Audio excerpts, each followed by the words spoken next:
Eu sou o Amílcar Correia e este é o P24. O novo Papa é uma bufetada de luva branca a Donald Trump. Annuncio vobis gaudium magnum, habemus papam. E ao segundo dia de votação, o conclave de 133 cardeais escolheu um novo Papa. O cardeal Robert Francis Prevost, de 69 anos, conhecido como Padre Bob, será Leão XIV. Prevost nasceu em Chicago, nos Estados Unidos, é descendente de imigrantes espanhóis e italianos e o seu trajeto religioso está associado à América Latina e especialmente ao Peru. O novo Papa, que evocou Francisco na sua primeira intervenção na Praça de São Marcos, será o primeiro pontífice oriundo dos Estados Unidos e de um país protestante. No fundo, a sua escolha pode ser entendida como uma forma de lidar com o seu país de origem e, ao mesmo tempo, uma continuidade do legado humanista do seu antecessor. Todavia, Donald Trump não perdeu tempo a felicitar Leão XIV e diz estar ansioso por conhecê-lo. Por outro lado, a eleição de Prevost está a ser recebida nas redes sociais com críticas e insultos de figuras proeminentes da extrema-direita norte-americana. O novo Papa é tido como alguém que era muito próximo do Papa Francisco e alguém que é encarado como reformista. O seu primeiro discurso falou de paz e sublinhou algo que era caro ao anterior pontífice, a defesa de uma igreja sinodal e mais próxima.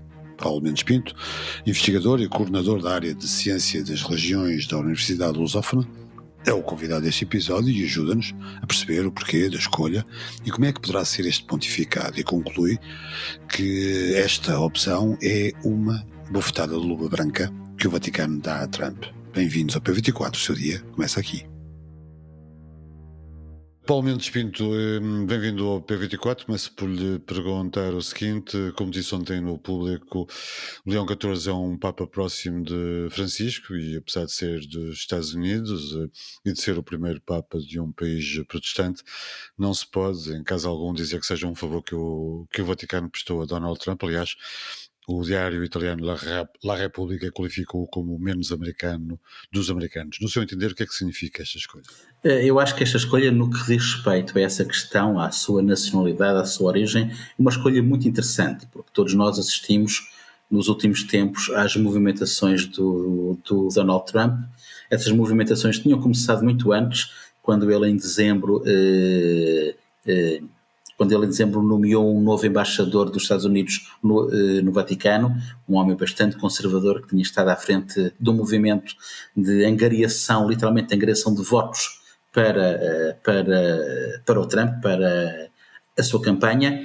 E, presidência. Exatamente, e portanto o facto de ele ser aqui norte-americano é muito interessante, porque diríamos que de todos os cardeais norte-americanos este é o menos pró-Trump, o menos próximo de Trump. Portanto é interessante, quase podemos dizer que é uma certa bufetada de luva branca que o Vaticano dá a Trump, porque sim, até elege um norte-americano, contudo é exatamente o oposto daquilo que ele queria. Não é? Este é um homem que faz a sua carreira eclesiástica sobretudo ligado ao Peru, ligado às margens que o Papa Francisco tanto gostava e tanto colocou em cima da mesa, na agenda.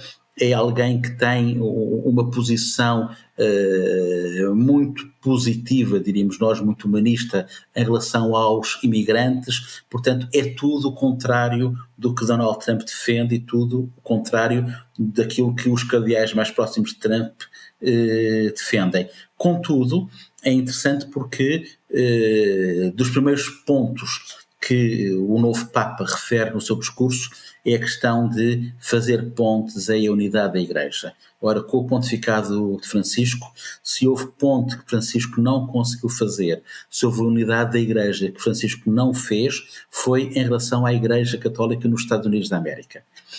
Os Estados Unidos da América é um país maioritariamente protestante, é verdade, mas onde a Igreja Católica tem um peso muitíssimo grande, muito tradicional, com literalmente um poder económico até muitíssimo grande. E Francisco perdeu os Estados Unidos da América.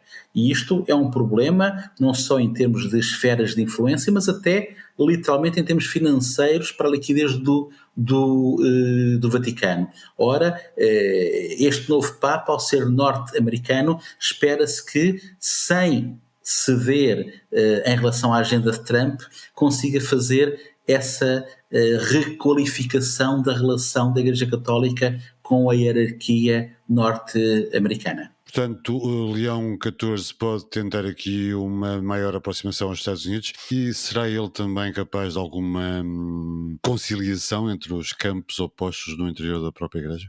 Assim, essa é uma interrogação muito interessante, porque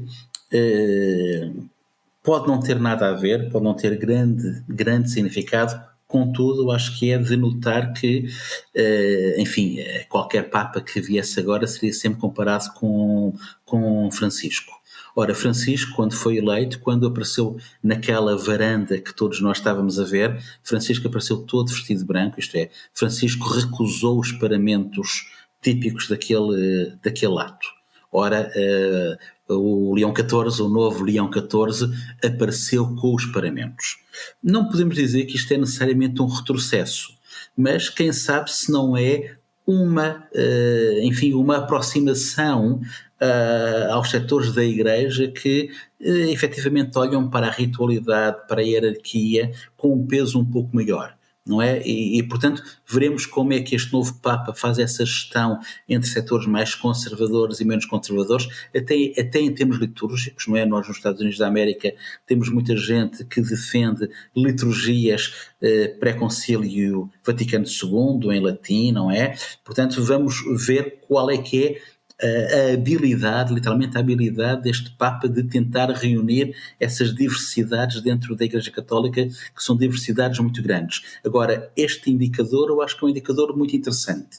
Acho que há que retirar daqui alguma leitura. E que leitura é que retira do facto de Prevost ter escolhido um nome e ser o Leão XIV? Há aqui uma referência também ao legado de Leão XIII?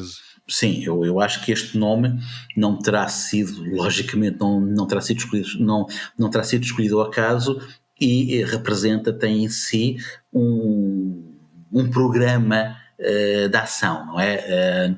O Leão XIII é um Papa num momento muito interessante, porque a Igreja Católica, ao longo do século XIX, a Igreja Católica faz grande parte desse século do lado dos vencidos. Isto é, a Igreja Católica está contra o liberalismo, a Igreja Católica está contra a Revolução Científica, está contra a Revolução Industrial, a Igreja Católica não acompanha as mudanças da sociedade, do urbanismo, isto é, de toda a população que vem para a cidade, para as novas indústrias e que cria as cinturas industriais. E, portanto, nós temos na década de 70 o Concílio Vaticano I, com toda uma demonização da modernidade, e Leão XIII, 20 anos depois, na década de 90, deita isso tudo para trás e lança a Igreja Católica num período de aproximação à contemporaneidade, em que o marco fundamental é a encíclica Rerum Novarum, de 1891, que cria, aqui ainda é hoje, a chamada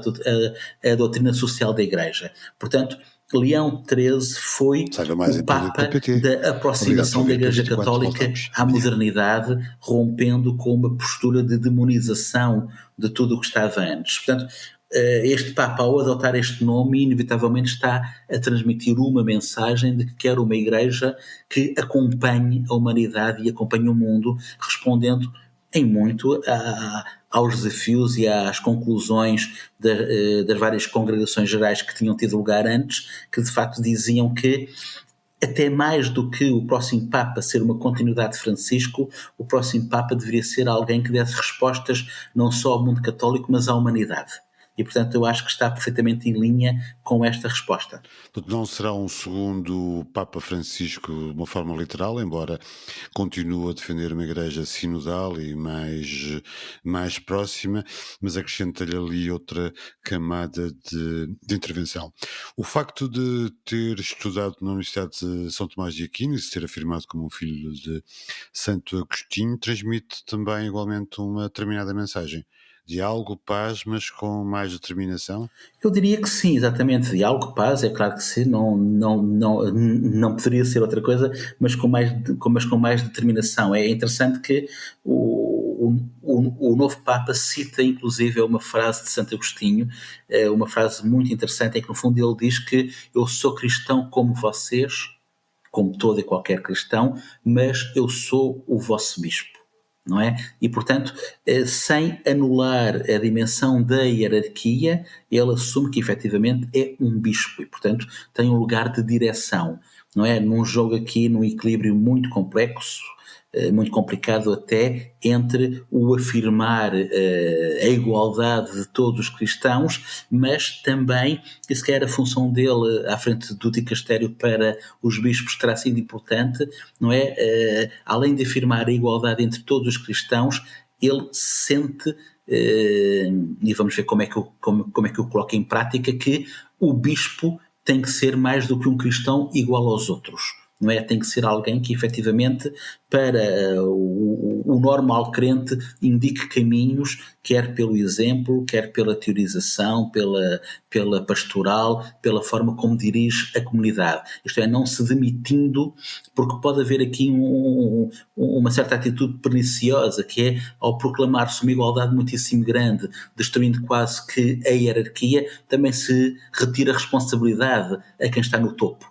Não é? E o que este novo Papa claramente quer dizer é que, sim senhor, estamos a afirmar o primado da igualdade, contudo, o bispo tem uma responsabilidade superior e tem que fazer essa sua função, tem que a cumprir. Este, no fundo, é um Papa também de duas nacionalidades, porque, embora tenha nascido em Chicago, passou mais tempo, provavelmente, no Peru do que no seu país de origem. O facto de ter sido missionário dá-lhe também aqui outra carga simbólica neste momento muito preciso. Sim, dentro da Igreja Católica há cada vez mais uma corrente fortíssima em setores variadíssimos de que, no fundo, é necessário uma reevangelização. Não é? Mais do que evangelizar quem não é cristão, há mesmo que levar a cabo uma reevangelização. Da Europa, por exemplo, da América, por exemplo, ou até da América do Sul, onde os movimentos evangélicos crescem de forma tremenda. Não é? E o ser um missionário, ser alguém que tem essa experiência do mundo da América Latina, tem essa experiência dessas margens, de facto dá-lhe uma capacidade e uma preocupação muitíssimo grande para esse sentido de reevangelização, que é algo que dentro da Igreja Católica se fala, mas efetivamente tem faltado até agora saber fazer como dar esses passos. Não é? São passos que não têm sido dados, por exemplo, em relação à Europa, em relação à América do Sul, por questões completamente diferentes, uma Europa super laicizada e bastante secularizada, uma América do Sul a perder o lugar para as igrejas evangélicas. A Igreja Católica tem tentado alguns formatos, contudo não tem conseguido infletir a curva, não tem conseguido fazer essa reevangelização. E entre os seus principais desafios, acha que poderá constar uma outra participação, nomeadamente das mulheres, na hierarquia e na atividade da Igreja? Em relação a essa questão, eu tenho de dizer que, pelo que eu conheço, não encontrei posição significativa ou clara do novo Papa. Não. Agora que está iniciado um processo, não sei se será imparável ou não, mas um processo, por exemplo, das mulheres de facto chegarem ao diaconato, por exemplo, isto é, de terem funções dentro das próprias paróquias, que não é a função da Eucaristia, mas terem funções muito próximas, eu diria que isso é um processo que é praticamente imparável. Agora, eu não consegui encontrar nada de claro que me permita dizer com algum rigor que a posição até agora deste Papa foi esta ou aquela, não. Teremos que aguardar. Paulo Mendes Pinto, obrigado pela sua análise. Obrigadíssimo. O seu voto é a sua voz. Faça-se ouvir. Vote. Dia 18 de maio. O país vai eleger os deputados e deputadas à Assembleia da República. GPS, ou por outras palavras, Grande Portal das Sondagens, é uma página interativa do público onde pode saber tudo, claro está, sobre sondagens, como evoluem as tendências de voto e quais são as probabilidades de os dois principais partidos vencerem as eleições de 18 de maio. Saiba mais em público.pt. Obrigado por ouvir o P24. Voltamos amanhã. Para não perder os novos episódios, subscreva este podcast do Público na sua aplicação preferida. Para além deste programa, há mais para descobrir em público.pt/podcasts. O Público fica no ouvido.